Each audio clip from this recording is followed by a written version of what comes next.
Imagine yourself in the chaos of a Roman battle. The air is thick with the metallic scent of blood.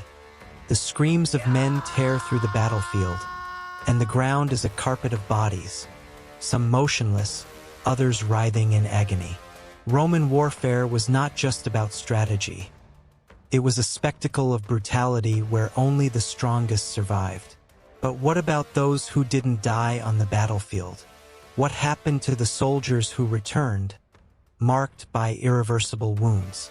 The empire could not afford weakness within its ranks. Every soldier was a vital piece in this war machine, and those who could no longer fight were seen in a very different light. The question is, was there mercy for those who came back mutilated? Did they receive assistance, or were they discarded like broken tools? The Roman legions marched into battle knowing that there was no glory without blood. But what few considered was the price paid for each victory. The Roman battlefield was a hell of steel and torn flesh, where every strike could mean instant death or worse, a ruined life. For those who didn't die immediately, the reality awaiting them could be terrifying. Combat wounds were rarely just superficial cuts. They were deep gashes inflicted by the gladius, the short Roman sword that could split a man's belly open with a single strike. Spears pierced through armor and bone, often impaling the body completely. Arrows and slingshots hurled projectiles with enough force to shatter skulls and puncture lungs, leaving their victims writhing in pain. And if that wasn't enough, blows from clubs, axes, and other barbarian weapons could sever limbs and disfigure faces, turning once strong men into mere shadows of themselves. But it wasn't just the body that suffered. The psychological impact on surviving soldiers was devastating. Many returned home unable to sleep, haunted by the screams of their dying comrades. Others couldn't bear the humiliation of their wounds, seeing themselves as burdens to their families and the empire itself. Today, we call this post-traumatic stress disorder, but the Romans saw it as weakness. But what really happened when a soldier was struck down by a deep cut, a spear wound, or an arrow lodged in his chest? Was there any hope of rescue, or was the fate of the wounded simply to be left to die? Contrary to what many imagine, the Romans had a rudimentary yet surprisingly advanced medical system for their time. Military doctors, known as medici, followed the legions into battle and had the difficult mission of saving lives in the chaos of war. But resources were limited, and the methods were often as painful as the wounds themselves. Roman doctors used techniques that were innovative for the era. Controlling infection was one of the greatest challenges, and for that, they turned to various substances. Wine and vinegar were widely used as antiseptics, poured directly onto wounds to cleanse impurities and prevent infections. The problem? The unbearable pain. The screams of soldiers undergoing treatment could be heard from meters away. In addition to these liquids, herbs and poultices were applied directly to wounds to accelerate healing and reduce inflammation. Some herbs had analgesic properties, such as willow bark, but their effects were limited. In cases of severe hemorrhage, the most effective, and at the same time most terrifying method was cauterization. Red-hot irons were pressed against the skin to seal arteries and prevent soldiers from bleeding to death. The pain was so extreme that many passed out or went into shock, and some didn't even survive the procedure itself. But if a limb was too damaged, the only option was to cut it off before gangrene set in. Amputations were performed using bronze or iron saws, without any anesthesia except for wine or narcotic herbs such as mandrake, opium, and belladonna. In some cases, soldiers were held down by their comrades while they screamed in agony.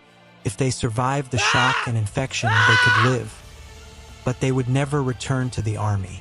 If the injury was minor, the soldier was treated and sent back to the front lines. But if the wound was fatal, the Medici knew they couldn't waste time on hopeless cases. Those with no chance of recovery were often left behind. For the wounded who didn't die on the battlefield, an even greater challenge awaited them. the journey back to military camps or, in more severe cases, to Rome. For men who were mutilated, impaled, or had broken bones, every step of the journey was sheer torture. The transport of injured soldiers depended on the conditions of the campaign. If the legion was still on the move, the wounded were carried on improvised stretchers made from spears and cloaks or placed in ox-drawn carts. These vehicles, often without any suspension, shook their already fragile bodies, causing unbearable pain. If the legion was camped or in safe territory, the wounded were taken to the Valetudinarium, the Roman military hospital. These structures were built within the camps and designed to care for weakened soldiers. Despite medical efforts, mortality rates were high. The greatest enemy of the wounded was no longer the sword, it was infection.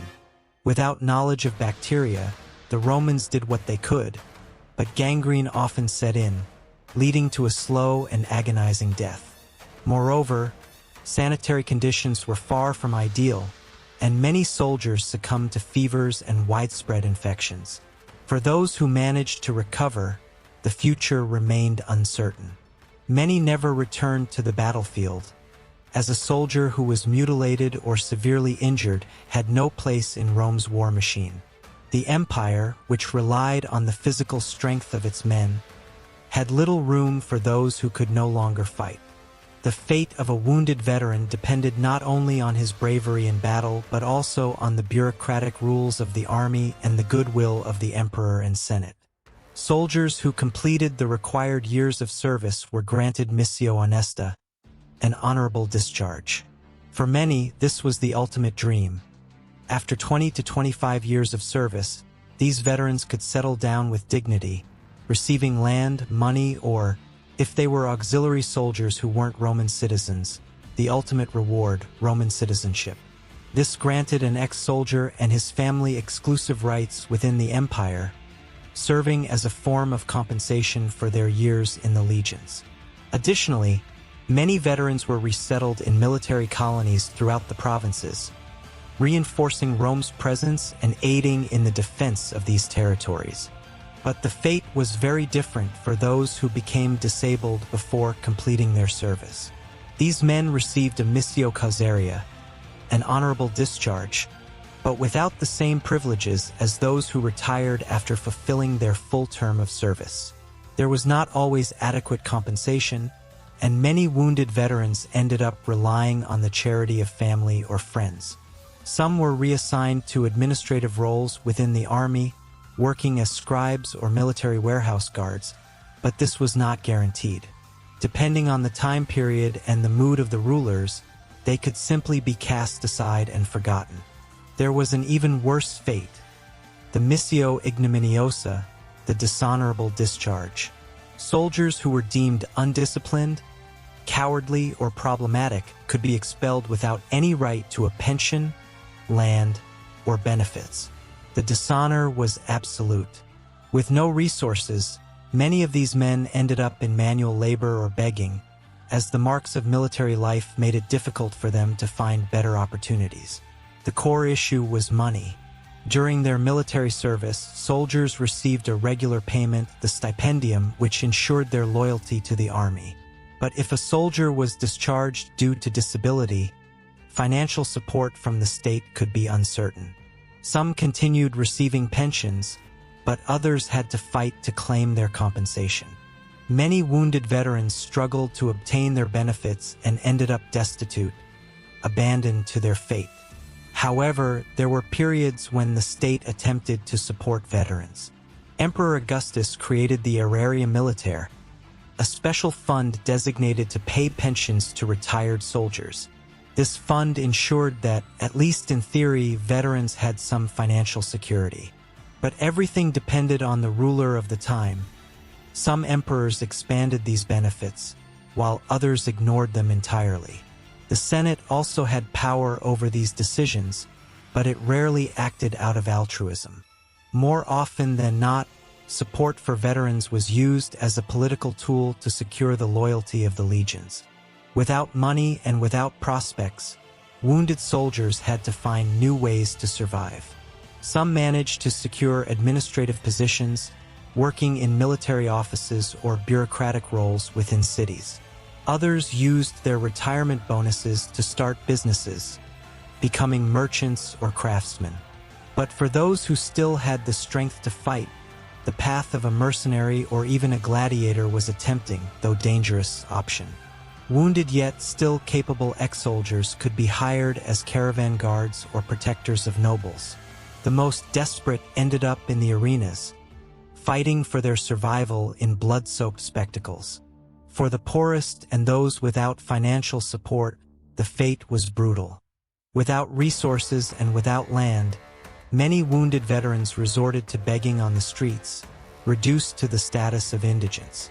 The empire that once demanded everything from them often gave nothing in return when they could no longer fight. Surviving war was no guarantee of a better life. For many, it was merely the beginning of an endless struggle against oblivion. Although most wounded soldiers were discharged without major privileges, there were exceptions for those with status or connections within the Roman military and political system. High-ranking officers, such as centurions, military tribunes, and generals, often received special treatment. Unlike common legionaries, they had access to more experienced doctors, extended medical care, and, in some cases, even special accommodations during their recovery. A wounded centurion was rarely discarded. His experience and leadership were too valuable for the army to lose. Some of these wounded veterans managed to continue their careers within the military or administrative structure of the empire. Ex-soldiers with debilitating injuries but who could still work were often assigned to administrative roles, such as managing warehouses, overseeing fortifications, or even collecting taxes in remote provinces. Others became combat instructors, training new generations of soldiers and passing on their battlefield experience. Additionally, there were cases of soldiers who, despite their injuries, returned to war in secondary roles. Men who had lost an eye, an arm, or had reduced mobility could still be useful as camp guards, supply officers, or siege weapon operators. Some were sent to defend cities and fortresses, where their presence remained valuable to the empire. However, even Rome could not ensure a dignified fate for all its wounded soldiers. Many died forgotten, while others had to fight for every coin of their pension. The truth is that despite all the glory of the Roman army, those who sacrificed their health for the empire did not always receive the respect and dignity they deserved. If you've made it this far, it's because you enjoy uncovering the real history behind Rome's greatness. So why not support this work? Become a channel member and help keep this epic journey alive. Also, don't forget to subscribe and turn on notifications so you don't miss upcoming videos. And now that you know what happened to wounded soldiers, why not continue diving into the world of ancient Rome? If you want to learn what Roman soldiers did after a battle, click here on the screen and check it out.